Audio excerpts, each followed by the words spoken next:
오늘 말씀의 제목이 순수한 교회의 모습입니다.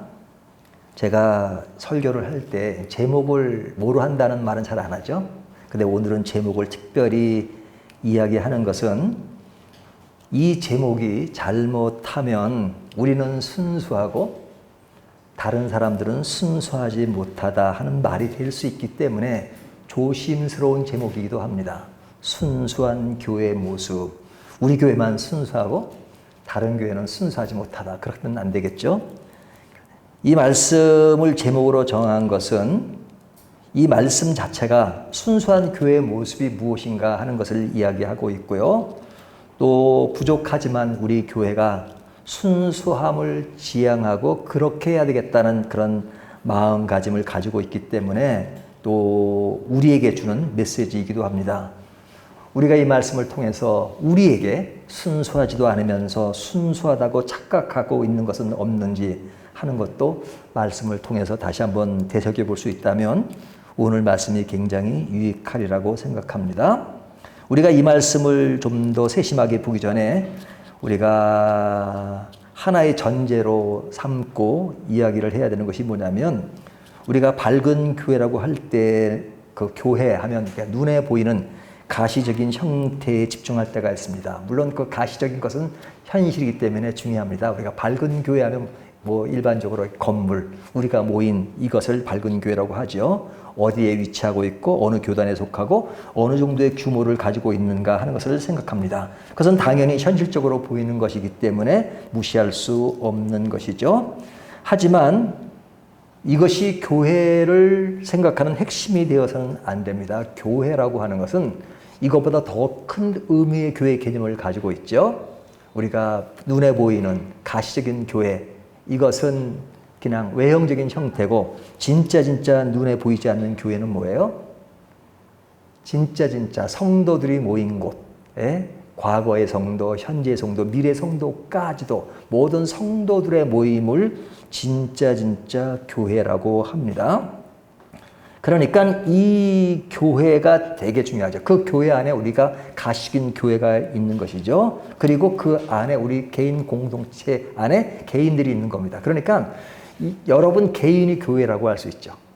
교회가 교회끼리 모인 것이 교회라고 할 수 있습니다. 그러니까 우리가 이렇게 주일날 모여서 예배 드리는 것도 굉장히 중요하지만 우리 개인이 교회이기 때문에 매일의 삶 속에서 우리 삶 자체가 예배하는 삶이 되는 것이 굉장히 중요합니다. 그러니까 우리들의 삶의 예배가 모여져서 이렇게 의식적인 예배가 이루어져야지 삶의 예배가 없이 주일날 한 번 와서 그냥 의식적인 예배로 다 이렇게 메꿔버린다면 진정한 교회의 모습이 아니라고 할 수 있죠. 그래서 우리는 교회에 대한 인식을 가질 때 우리가 모이는 밝은 교회 하면 우리 개인도 내 개인 교회다라는 것을 늘 생각하는 것이 중요합니다. 그래서 우리 교회가 늘 강조하는 것이 뭐예요? 말씀을 강조하고 또 말씀 묵상하는 것을 강조하고 하는 것은 뭐냐면 우리가 이런 의식적인 예배도 중요하지만 우리 개인의 삶의 예배, 삶 속에서 주님을 의지하고 주님을 따르고 주님을 주인으로 보시는 삶의 풍요로움을 맛보며 사는 것이 무엇보다 중요하다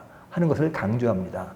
이게 이제 교회마다 막 프로그램을 많이 만들어가지고 그냥 교회 자체에 이렇게 모이게끔 하는 교회들이 또 많잖아요. 그것도 보다도 우리는 그냥 우리들의 어떤 삶의 예배가 더 중요하고 그래서 그런 것이 모여져서 우리가 이렇게 아름답게 찬양하고 기도하고 하는 것이 중요하다는 것을 전제하고 오늘 말씀에 임하면 좋을 것 같습니다. 자, 오늘 말씀을 보면요. 오늘 말씀이 크게 눈에 띄는 부분이 어떤 부분이냐면 처음 시작하는 15절을 보면요. 15절에 그들이 예루살렘에 들어가니라 그러죠. 그들이 예루살렘에 들어가니라. 그들이 누구죠?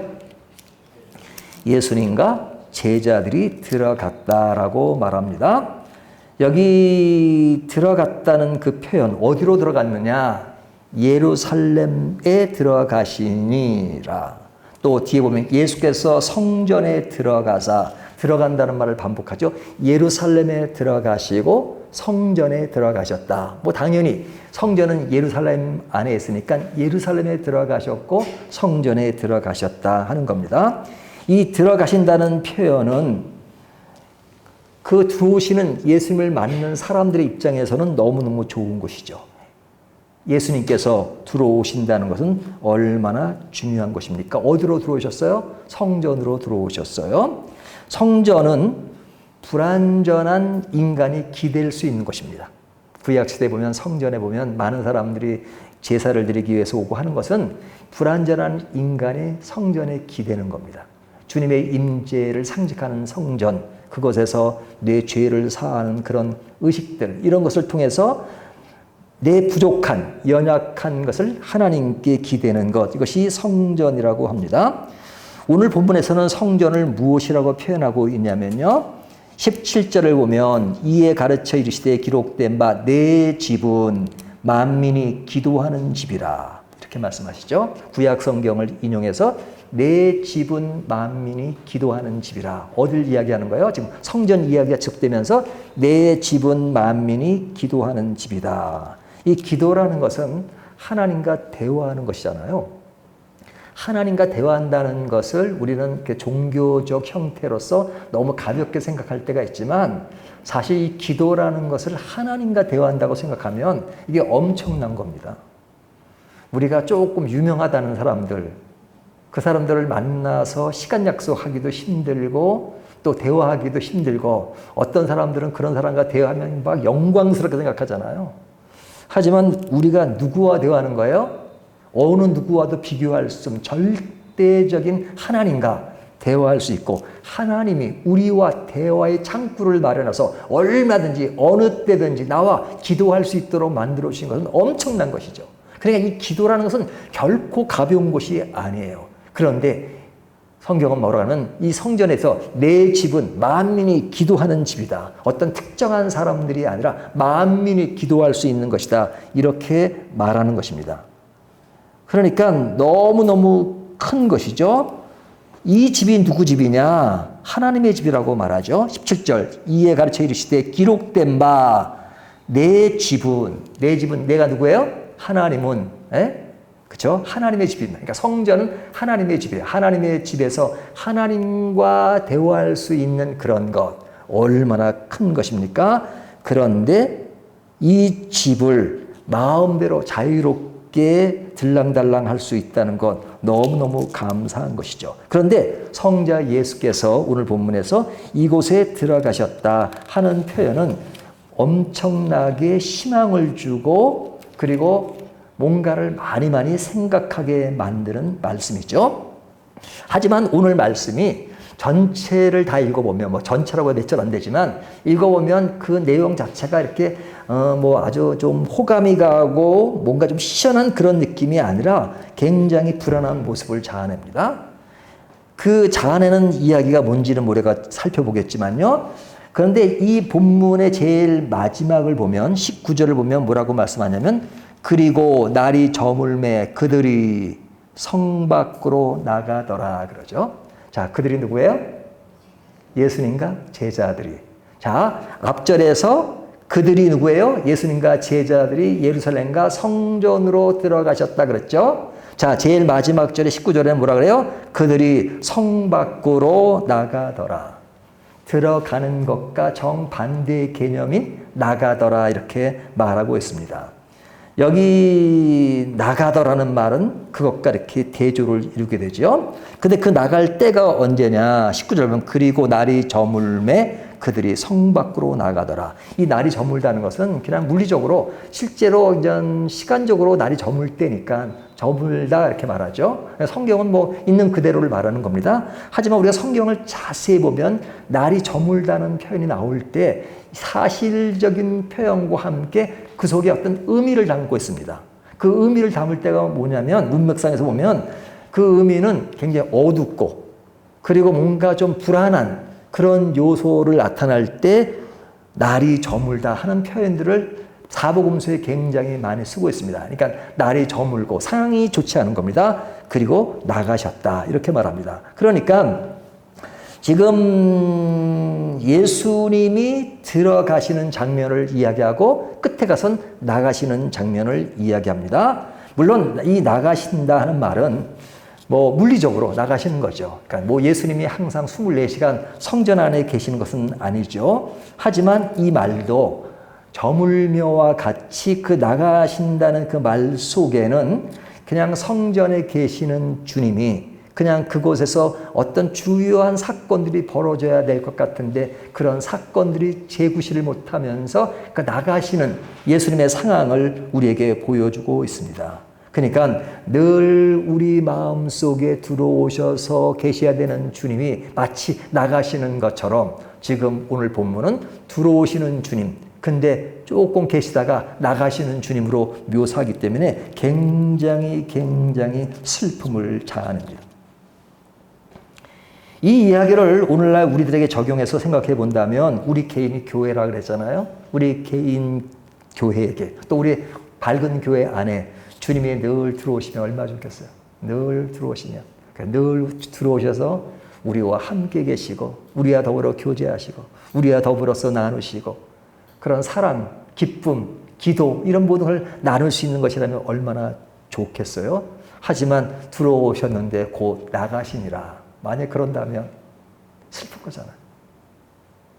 들어오셨는데 분위기가 너무너무 안 좋아요. 그래서 예수님이 곧 나가셨다. 그러면 굉장히 슬픔을 피력하는 거잖아요. 오늘 본문이 그렇습니다. 예수님께서 예루살렘으로 성전으로 들어오셨는데 나가시는 주님을 이야기함으로써 이 사건이 좀 더 이렇게 슬퍼 보이는 그런 느낌을 받게 합니다. 자, 그러면 오늘 본문에 나오는 이 성전의 모습은 어떤 것인가? 이 때는 언제죠? 이 때가 6월절 기간입니다. 6월절 기간이니까 6월절이 되면 사람들이 어디로 모여요? 예루살렘으로 모이잖아요. 그러니까 엄청나게 많은 사람들이 모일 때입니다. 그러니까 복잡하죠. 사람들이 많이 모일 때입니다. 그러니까 사람들이 많이 모이면 뭐 복잡하기도 하지만 또 다르게 생각하면 긍정적으로 생각하면 그냥 생동감이 들잖아요. 사람이 없으면 고요하잖아요. 저 선배가 있는데 이제 그 선배가 스코틀랜드에 살았는데 제가 이제 가끔 거기 가면 그분이 저를 데려가는 데가 두 군데가 있어요. 어디냐면 오픈마켓에 데려가요. 오픈마켓. 시장이죠. 그러면 거기 보면 뭐 그냥 제 이름을 많이 부릅니다. 제 이름이 세일이잖아요. 바겐 세일, 크레이지 세일, 하프 세일 막 이런 세일이 많아요. 예? 굉장히 복잡하고 막 이렇게 막 사람을 부르고 그럽니다. 예? 영국도 이렇게 호객행위를 많이 해요. 막 이리 오라 그러고. 그러나 굉장히 복잡해요. 거기를 꼭 데려가요. 오픈마켓을 꼭 데려가요. 두 번째는 어딜 데려가느냐? 무덤을 데려가요. 예? 무덤. 예, 영국 무덤이라는 것은 이렇게 봉 있는 게 아니고 다 이렇게 비석만 있잖아요. 그러면 다 가요. 특히 스코틀랜드에는 이렇게 좀 기후 조건도 좀 그렇잖아요. 데려가면 그냥 바람이 상하게 부는데 사람도 없고 그냥 조용히. 예? 그러니까 하나는 조용하고 하나는 떠들고 어떤 인생의 어떤 양면을 생각하게 하잖아요. 아무 말도 없는 무덤의 모습과 그냥 살기 위해서 아주 그냥 노력하고 살라고 발부동치는 그런 오픈마켓의 분위기. 그런 아주 대조되는 느낌을 하는데 지금 6월절에 성전에 많은 사람들이 모이는 분위기는 어떤 거예요? 그냥 역동하는 그 생동감 있는 그런 분위기를 자아내게 되잖아요. 그러니까 굉장히 지금 활발하고 뭔가 살아있는 듯한 그런 느낌을 줍니다. 자, 그리고 어디에 모였어요? 성전에 모였잖아요. 이 성전이라고 하는 것은 당시 성전, 헤롯 때 성전이라고 하는 것은 굉장히 크고 웅장합니다. 웅장해요. 우리가 성전이 총 몇 번 있었죠? 제일 첫 번째 지어진 성전이 언제입니까? 솔로몬 때 성전이 지어졌잖아요. 근데 그 성전이 지어졌지만 세월이 지나서 이스라엘들이 단일 국가로 있다가 이제 분열되게 되죠. 위에는 이제 됐다가 이제 망하게 됩니다. 위에는 누구에게 망해요? BC 722년에 아수르에게 망하게 되고, 그 다음에 밑에 유다는 586년에 바벨론에게 망하게 되죠. 이 바벨론에게 망할 때 그 성전이 무너졌습니다. 사람들은 포로로 끌려가고 성전이 무너졌어요. 그러니까 솔로몬 때 지은 성전은 무너졌습니다. 그러니까 이스라엘 백성들에게 성전이라고 하는 것은 그냥 자기들의 어떤 그 생명과 같은 그런 느낌이었는데 그 성전이 무너지고 그들은 바벨론으로 포로로 끌려갔습니다. 그러니까 바벨론의 포로로 끌려간 이 사람들은 늘 성전을 그리워했어요. 예? 그냥 그 땅 안에 있을 때 끌려가기 전에는요, 우상 숭배 그렇게 하고 성전을 무시했던 사람들이요, 딱 그냥 끌려갔어요. 하나님이 각각의 몽둥이를 두잖아요. 바벨론은 뭐가 많은 곳이에요? 우상이 많은 곳이잖아요. 그러니까 하나님이 그냥 몽둥이를 대. 너 그렇게 우상을 좋아해? 우상 많은 바벨론으로 가봐라. 그래서 이스라엘 백성들이 포로 생활 몇 년 했어요? 70년을 했잖아요. 바벨론에서. 바벨론 순우상 성이에요. 그러면 이스라엘 백성들이 우상 성이니까 거기서 그냥 우상 좋다 그랬나요? 아니에요. 딱 우상들이 널려진 가세 가니까 진짜 그때는 이스라엘 백성이 뭘 그리웠냐면 성전을 그리워했어요. 자기 조국의 성전을 그리워하고 그랬어요. 그러다가 포로 생활 70년이 마치고 1차 기한, 2차 기한 할 때 그들이 성전에 들어온 1차 사람들을 통해서 성전 계획이 세워졌습니다. 그리고 스룹바벨에 의해서 두 번째 성전이 지어졌어요. 그때 물론 첫 번째 성전보다는 화려하지 않고 조금 빈약하긴 하지만 그래도 성전이 지어졌습니다. 하지만 이 성전도 세월이 지나서 주전 167년에 시리아의 안티오쿠스 4세 에피파네스에 의해 성전은 무너지고 맙니다. 물론 완전히 무너지지 않지는 않았고 그냥 형태는 남아 있었지만 그러나 그것이 막 이스라엘 백성들이 모욕을 당하죠. 거기다가 막 대지를 걸어놓고 이스라엘 백성은 대지는 부정한 것은 막 대지를 놓고 그냥 뭐 거기다가 뭐 절하라 그러고 그랬던 그런 아주 박해의 시절이 있었습니다. 그래서 두 번째 성전이 그냥 뭐 항폐해졌습니다. 그러다가 이제 헤롯 때 와가지고 이 헤롯이라는 사람은 정통 유대인이 아니에요. 그래서 이 사람이 그 당시 이스라엘 사람들에게 호감을 갖기 위해서 큰 일을 했는데 그것이 뭐냐면 성전 건축을 한 겁니다. 이 두 번째 성전이 좀 항폐해 있는 그런 것들을 다시 부시고 새롭게 성전을 건축했어요. 그때가 그 주전 19년입니다. 19년에 그 성전을 짓기 시작했습니다. 근데 그 성전이 언제 완성이 되었냐면 주후 63년입니다. 그러니까 이스라엘이 그 로마 티토 장군에게 망할 때가 언제였죠? 주 70년이잖아요. 그러니까 성전 건축이 완료되고 그리고 몇 년 후에 그냥 막 성전이 무너지는 사건이 나옵니다. 근데 이제 이때 주전 19년에서 주 63년 사이에 이제 이 성전이 완공됐는데 예수님 당시는 예수님이 이제 태어나기를 보통 BC 3년으로 보거든요. BC 3년부터 33년의 생애를 사셨으니까 주 30년까지 사신 거죠. 그러니까 예수님 당시에 성전이 있었죠. 근데 완성된 성전이 아니었고 지어지고 있는 성전입니다. 근데 이제 큰 공사는 다 됐고 그냥 잦은 공사가 남은 그렇였습니다. 하지만 그 성전은 어느 때보다도 굉장히 큰 규모의 성전이었습니다. 웅장하고 높이가 있고 하는 그런 성전이었어요. 그러니까 성전에 보면 옛날 우리가 그 광야 시대 성막을 보면 성막은 이렇게 텐트잖아요. 텐트면 그 안에 있는 그 텐트 안에 이렇게 벽을 쌌습니다. 벽이라고 해서 이렇게 그냥 이렇게 담을 만든 거죠. 그러면 전 그 천막으로 하는 건 아주 이렇게 소박하잖아요. 그리고 들어가는 입구에 보면은 조그마한 이렇게 저기 불 태우는 곳이 있고 막 그랬거든요. 근데 그 헤롯 당시의 성전은요 굉장히 뜰이 넓었습니다. 그래서 처음에 들어가면 이방인의 뜰이 있어요. 이방인의 뜰은 굉장히 넓어요. 그래서 가운데 있는 그런 그 성소가 있고 그 옆으로 오면 공간이 있고 또 들어가는 입구에도 굉장히 큰 공간이 있습니다. 이것은 이방인의 뜰이에요. 그러니까 이방인이라도 들어갈 수 있는 곳이에요. 그 다음에 그 안으로 들어가면 여인의 뜰이 있습니다. 그 여인의 뜰은 유대인들은 여자가 무시되었잖아요. 이방인은 들어가지 못하고 이방인이 아닌 유대인들 중에서 여인들은 들어갈 수 있는 곳이었어요. 여인들까지. 물론 남자들은 당연히 들어가고요. 그리고 이제 안에 들어가면 성소와 지성소 안에 이제 제사장들이 더 제사를 드리는 겁니다. 그러면 이때 지금 오늘 본문에 나오는 이 장사하는 사람들이 모인 것은 어디예요? 이방인의 뜰이죠. 굉장히 넓은 곳이었습니다. 그러니까 넓은 곳에서 6월절이고 사람들이 많이 모이고 성전이 크고 하니까 성전도 크고 사람들도 많이 모였고 그 안에서 행해지는 모든 것들이 활력소가 있으니까 굉장히 살아있는 것처럼 보이잖아요. 오늘날도 그렇죠. 교회가 크고 그리고 모이는 사람들이 많으면 그리고 그 안에 많은 프로그램들이 있고 행사가 많으면 굉장히 살아있는 것처럼 보이잖아요.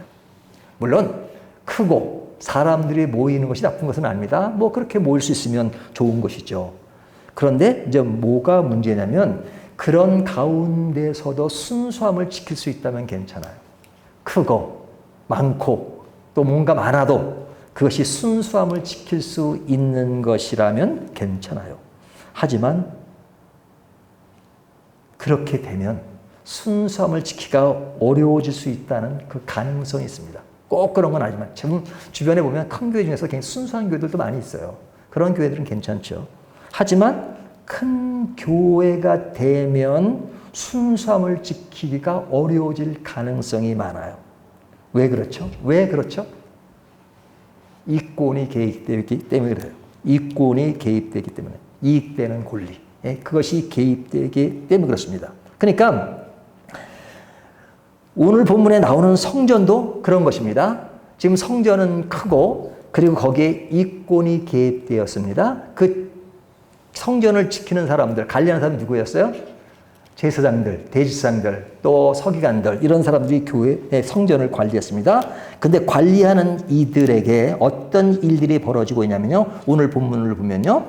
15절을 볼까요? 예수님이 성전 안으로 들어가셨습니다. 그랬더니 그 성전 안에는 뭐예요? 매매하는 자들을 내쫓으시며 매매하는 자들이 있었어요. 돈 바꾸는 자들의 상가, 비둘기 파는 자들의 의자를 들러 엎으시며 그러시죠? 또 16절 아무나 물건을 가지고 성전 안으로 지나다님을 허락하지 아니하시고 그러죠. 자, 여기에 어떤 사람들이 있었어요? 매매하는 자들, 물건을 파는 거죠. 매매하는 것. 그 다음에 돈 바꾸는 사람들이 있었고요. 그 다음에 비둘기 파는 사람이 있다고 말하고, 그 다음에 제일 마지막에 보면 아무나 물건을 가지고 성전 안으로 지나다니는 사람. 저는 이 본문이 굉장히 이렇게 재밌게 느껴져요. 우리가 보면 이게 용산이나 이런 가면 이렇게 전자제품들을 많이 팔잖아요. 그러면 이 파는 사람들이 꼭 물건을 다 이렇게 배치를 해 놓은 게 아니라 자기네끼리 이렇게 서로 물건을 갖다가 서로 이렇게 필요할 때 나눠주게 합니다. 어떤 손님이 사러 오면 그 물건을 또 이렇게 또 빌려주기도 하고 그래요. 그러면 또 그거를 갖다가 나르는 사람들이 많잖아요. 이렇게 배달하는 사람들이 많잖아요. 특별히 우리나라는 이 배달 문화가 발달한 나라잖아요. 그래서 배달 민족이라고 그러는데 이 배달하는 것. 그러니까 이 지금 성전 안에서 지금 물건을 파는데 물건이 지금 활성화돼서 잘 팔리고 있으니까 그곳에서 또 물건이 떨어지면 또 갖다 주는 사람이 있고 그러니까 물건을 가지고 왔다 갔다 하는 표현을 성경은 이렇게 얘기하는 겁니다. 예? 왔다 갔다 하는 거. 그러니까 예수님이 왔다 갔다 하는 걸 금지시켰다는데 성경 보면 이게 보면 다른 번역에 보면 그냥 그 왔다 갔다 하는 사람이 있었다. 뭐 이렇게 표현하기도 한단 말이죠. 그러니까 지금 안에서 이루어지는 일들을 보면 이게 지금 이렇게 아주 그냥 그 장사하는 일로 굉장히 활성화되어 있는 것을 보죠. 여기 보면 비둘기를 파는 사람이 있다 그러죠. 우리가 구약에 보면 재물 중에서 돈이 없는 사람들, 돈이 많은 사람들은 좀 더 뭐 큰 뭐 비싼 동물을 가져오는 경우도 있지만 돈이 없는 사람들에게는 그냥 산 비둘기를 잡아가지고 오는 경우도 있잖아요. 그러니까 돈이 없는 사람들을 위해서 마련한 재물 중에 하나가 비둘기입니다. 그래서 이 본문에 보면 비둘기를 뭐 한다고요? 판다. 비둘기를 파는 것. 그러니까 여기에 나타나는 것들을 보면 전부 다 지금 이렇게 아주 이렇게 그 장사하는 것으로 활성화되어 있는 것을 봅니다. 여기 보면 돈을 바꾸는 자도 있다. 돈을 바꾸는. 돈이 왜 필요해요, 여기요? 이 성전에서 이제 물건을 사야 되니까요. 물건이라는 건 다른 게 아니라 재물을 사는 겁니다. 예? 그러니까 예전에는 재물을 갖다가 자기 집에서 흠없는 그 재물을 딱 양면양을 가지고 이렇게 잘 데려왔잖아요. 흠이 없는 것이니까. 그래서 잘 조심해서 가져왔는데 이때가 이제 편리해진 겁니다. 그런 가져올 필요 없어요. 그걸 복잡하게 그걸 가져와요. 딱 지나오면 됩니다. 돈 주고 그곳에서 재물을 사면 됩니다. 양을 사면. 그러려면 돈을 내고 사야 되잖아요. 근데 그 당시에 돈을 이 성전에서만 쓰는 성전 화폐를 만든 겁니다. 그러니까 성전 화폐를 만들어서 보통 사람들은 성전 화폐를 가지고 다니지 않잖아요. 일반 화폐가 아니니까. 그러면 성전 화폐로 바꿔야 돼요. 그러니까 양을 한 마리 산다 그러면 돈을 주고 사는 것이 아니라 그것을 일단 먼저 성전 화폐로 바꿔야 돼요. 환율이 굉장히 높게 하는 거죠. 그래서 화폐를 바꾸면서 이익을 남고, 그렇게 비싸게 바꾼 것을 가지고 또 재물을 사야 되고 그런 겁니다. 뭐 비둘기까지도 사야 되니까요. 그러니까 이때 행해지는 일들은 굉장히 어떤 그런 장사하는 그런 일로 가득 찼습니다. 그리고 이 모든 것을 뒤에서 관리하는 사람들이 누구였냐면 제사장들과 서기관들이 개입이 됐습니다. 그들이 개입이 돼가지고 그냥 그 모든 것을 관리했습니다. 그러니까 이렇게 되어지는 것에 대해서 뭐라고 말씀하냐면 17절을 보면요. 이에 가르쳐 이르시되 기록된 바 내 집은 만민이 기도하는 집이라 칭함을 받으라 하지 아니하였느냐 너희는 강도의 소굴을 만들었도다 하시네. 자, 이 성전이 지금 뭐라 그래요? 강도의 소굴이다 이렇게 말하죠. 강도의 소굴이다. 왜 강도의 소굴일까? 여러분, 장사하는 일이 나쁜 일입니까? 장사하는 일은 결코 나쁜 일이 아니에요. 예, 우리가 사업도 하고 다 그래야 되잖아요. 그것은 나쁜 것이 아닌데 성전은 장사하는 곳이 아니기 때문에 그렇습니다. 성전은 장사하는 곳이 아니잖아요. 어떤 이익을 남기고 그래서 하는 그런 것이 아니잖아요. 근데 여기 종교 지도자들이 지금 그런 짓을 한 겁니다. 그러니까 이들은 어떤 종교적인 색채를 내고 그런 장사를 하지만 그것에 어떤 거룩함을 부여하죠. 거룩함을 부여하죠.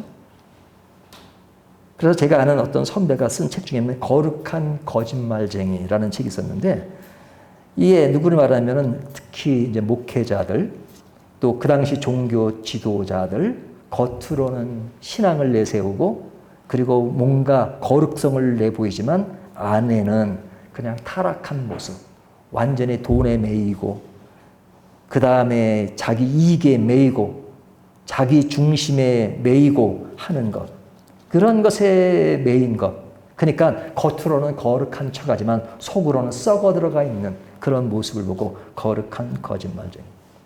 그런 것이잖아요. 그러니까 지금 성전이 완전히 타락한 모습입니다. 완전히 타락한 모습입니다. 그 타락한 모습이 앞에 내용과 뭐가 연결돼요? 예수님의 무화과나무를 보니까 잎이 무성했잖아요. 잎이 무성하다는 것은 멀리서 보니까 무성해요. 그것이 그럴싸하고 굉장히 건강해 보이는 나무였지만 막상 앞에 가서 보니 거기는 열매가 없는 나무였어요. 이 성전은 외형적으로 규모도 크고 사람도 많이 모이고 뭔가 활성화되고 뭔가 살아있는 듯한 보이지만 그러나 그것은 완전히 만민이 기도하는 집으로서의 역할이 아니라 그냥 하나님을 주고 사고 팔고 하는 듯한 그런 모습으로 그냥 완전히 이걸로 얼룩진 그런 모습을 합니다. 여기 강도의 소굴이잖아요. 강도의 소굴. 강도들이 머물 곳, 아주 안전하게 머물 수 있는 곳이에요. 그러니까 강도들은 누구예요? 대제사장과 서기관들, 강도잖아요. 이런 짓을 하니까. 근데 그들은 아주 안전하게 강도라는 인식도 갖지 않으면서 그냥 의로운 척하면서 행해지는 그런 모든 일들은 강도였단 말이죠. 강도였어. 예수님이 여기에 대해서 여기 보면 상을 엎으셨다 그러죠. 상을 엎으셨다. 여기 보면 상과 비둘기 파는 자들의 의자를 둘러 엎으시며 다른 복음서에 보면 채찍을 지셨다 그러죠. 채찍을 지셨다. 그러니까 예수님이 이렇게 분노하시고 화를 내는 장면이 많지 않잖아요. 그랬죠. 예수님이 엄청 화가 나셨어요. 예? 그냥 상을 둘러 엎으셨어요. 예? 제가 자세히 이렇게 보니까 그 파는 사람을 둘러 엎어 그러진 않으시고 예? 파는 자의 상을 둘러 엎으시고 사람은 건들지 않으시고 예? 그 상을 둘러 엎으셨어요. 이것이 굉장히 슬프죠. 예수님이 채찍을 드시고 상을 둘러 엎으셨다면 진짜 정상적인 사람이라면 깨달아야 하는 것이잖아요. 하지만 깨닫기는커녕 18절을 보면 뭐라고 말씀하세요? 대제사장들과 서기관들이 듣고 예수를 어떻게 죽일까 하고 깨하니 이들은 이런 예수님의 모습을 보면서 분노하시는 예수님의 모습을 보고 진짜 회개하고 자신의 잘못을 뉘우쳐야 되지만 오늘 본문은 정반대로 이야기합니다. 이들이 듣고 예수님이 그렇게 하신 것을 듣고 예수를 어떻게 죽일까 하고 깨하니 그러죠. 여러분, 이들이 예수님을 죽일까 하고 깨하는 그런 모습은 굉장한 그들의 힘이었어요. 그들의 힘이 얼마나 셌는지요. 이들이 예수님을 죽일 계획을 하고 얼마 후에 죽였습니까? 5일도 안 돼서 예수님은 죽이고 맙니다. 그러니까 이들의 힘이 얼마나 강했으면 바로 이 사건 이후에 며칠 후에 예수님을 죽이는 사건이 나오죠. 예수님을 십자가에 못 박잖아요. 그러니까 이들의 힘은 엄청 강했습니다. 그래서 자기들이 승리한 것처럼 보이죠. 힘이 세니까 예수님이 팍 들러붙으니까 그래? 하면서 자기들이 이제 계획을 세워가지고 결국은 십자가에 못 박게 만드는 주요 역할을 이 사람들이 한단 말이죠. 그러니까 우리한테 까불었다가는 죽어, 일주일 안에 죽어, 뭐 그런 말도 할 수 있겠죠.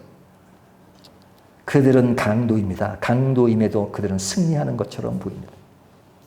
이들은 강도의 소굴이라 그러고 강도라 그러는데 예수님이 십자가 지실 때 옆에 누가 있었어요? 양옆에 강도가 있었잖아요.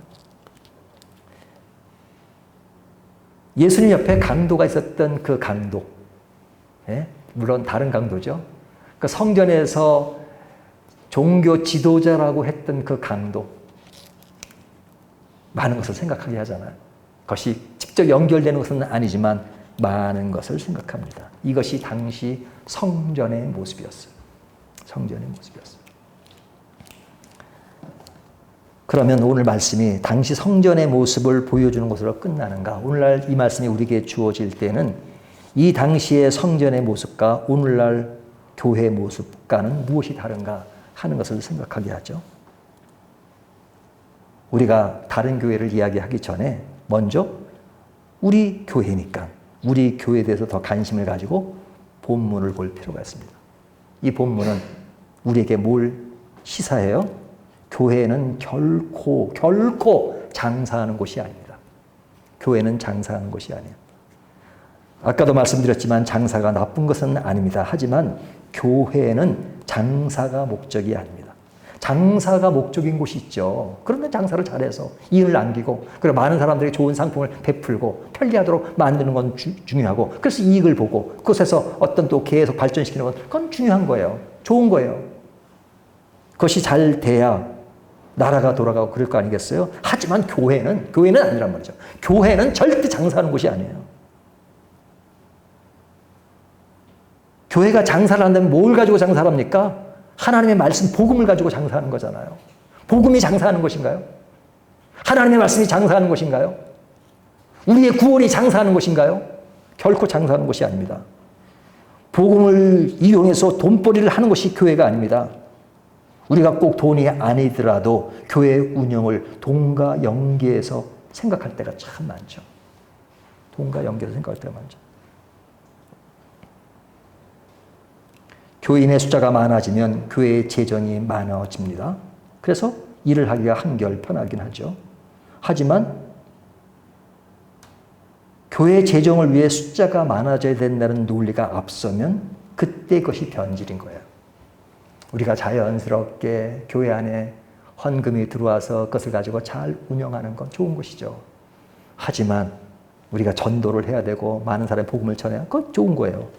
하지만 교인들이 몇 명은 와야 되니까 이 정도 되기 위해서 그냥 교인당 한 명 얼마씩 생각하는 그런 아주 나쁜 습성이 남아있을 때가 있단 말이에요. 그러면 그것은 타락이에요. 변질이에요. 일을 하기 위해 돈이 필요하죠. 교회도 일을 하기 위해서는 돈이 필요합니다. 하지만 돈이 필요해서 일을 한다면 변질이에요. 그렇게 가면 안 됩니다.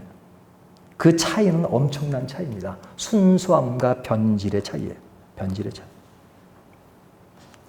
이것은 우리 개인인 교회도 마찬가지예요.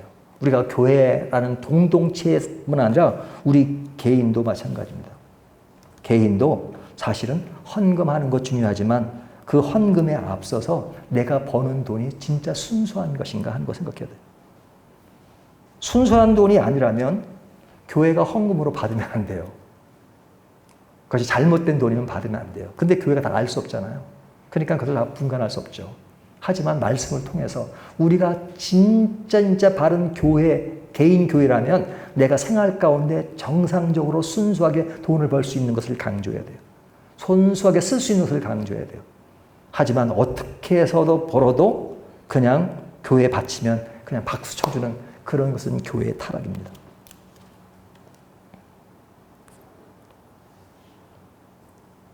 하나님이 결코 가난하지 않으세요.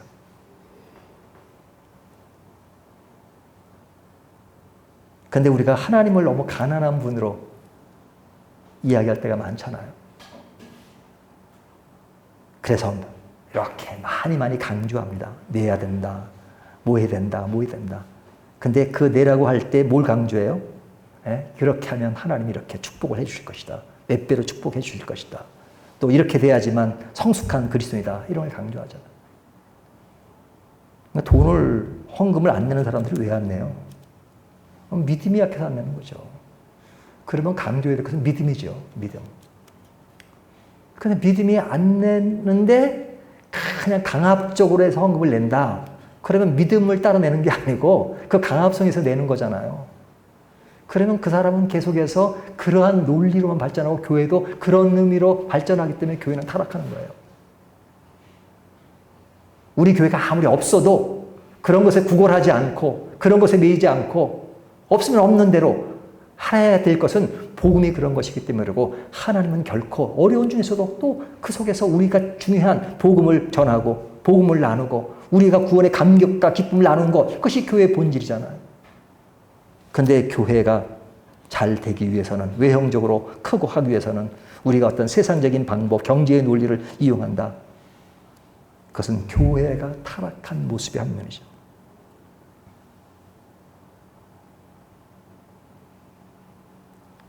우리가 주님의 일을 할 때 돈이 필요하다 할지라도 그 과정이 순수해야 되고 주님을 위한다는 구실로 돈을 모으는 수단이 되어서는 안 되는 것이죠. 왜냐하면 교회는 장사하는 곳이 아니기 때문에 그렇습니다. 근데 이제 저는 강해 설교를 하잖아요. 그래서 헌금 얘기를 거의 안 해요. 근데 이제 어쩌다가 이제 이렇게 본문 자체 강해 설교하다가 이제 헌금 부분이 나옵니다. 그럴 때가 되면 이제 이때다. 그래서 헌금을 강조해야 될 때가 되는데 저는 그때마다 뭐라고 얘기하냐면 헌금을 내는 게 중요한 게 아니라 헌금을 제대로 내는 게 중요하다. 그러니까 헌금을 하라는 얘기 하지 말라는 얘기야. 그러니까 제 친구들도 그래요. 임 목사님 목회는 완전히 교회를 망치는 목회라고. 교회가 안 되는 거. 더 헌금도 안 내고 그냥 교인들을 더 많이 쓰면 이렇게 펄쩍펄쩍 뛰게 하는 어떤 그런 게 돼야 되는데 그냥 그러지 않잖아요. 맨날 원론을 얘기하고 본질을 얘기하고 그러다 보니까 이것은 사람을 더 약하게 만들어요. 근데 그런 면이 있어요. 그렇죠? 그냥 목회자가 그냥 헌금을 강조하면 그냥 저러면 안 된다고 막 욕을 하고 그러면서도 헌금을 해요. 헌금을 강조하지 않으면 우리 목사님 헌금도 강조하지 않고 그러지만 헌금은 안 해요. 그러니까 처음에는 순수한 마음으로 했다가도 목회는 그렇게 하다 보니까 안 되겠어. 그러니까 정도는 좀 푸시도 하고 좀 그래야 돼. 그러면서 그것을 강조하게도 한참 가다 보면 그것이 뭐예요? 그것이 변질인 거예요. 변질. 처음에는 그런 것들을 그럴 수밖에 없어가지만 나중에는 그것이 사상이 되고요. 그것이 본질이 되고 그것이 교리가 되고 그러다 보면 그것이 아주 잘못되고 가는데도 그것이 잘못인 줄 모르고 교회는 원래 그런 것인 줄 알고 간단 말이죠. 그렇게 하는 목사나 그렇게 하는 성도나 그럴 때가 참 많단 말이죠. 우리는 그러면 안 됩니다. 우리 교회가 다 굽는 안에 있더라도 정말로 순수하게 하나님의 복음과 하나님의 나라와 하나님의 뜻과 그리고 우리의 영혼 구원에 진짜 관심을 갖는 것 이것이 우리를 살리는 것입니다. 오늘 본문이 예수님이 예루살렘에 들어가셔서 십자가를 지기 얼마 전에 이야기잖아요. 그것이 세상의 모습 더 나가서 진짜 그러지는 말아야 될 성전과 교회의 모습이 이렇게 타락한 모습 죄악가에 있는 모습을 지금 이야기하고 있잖아요.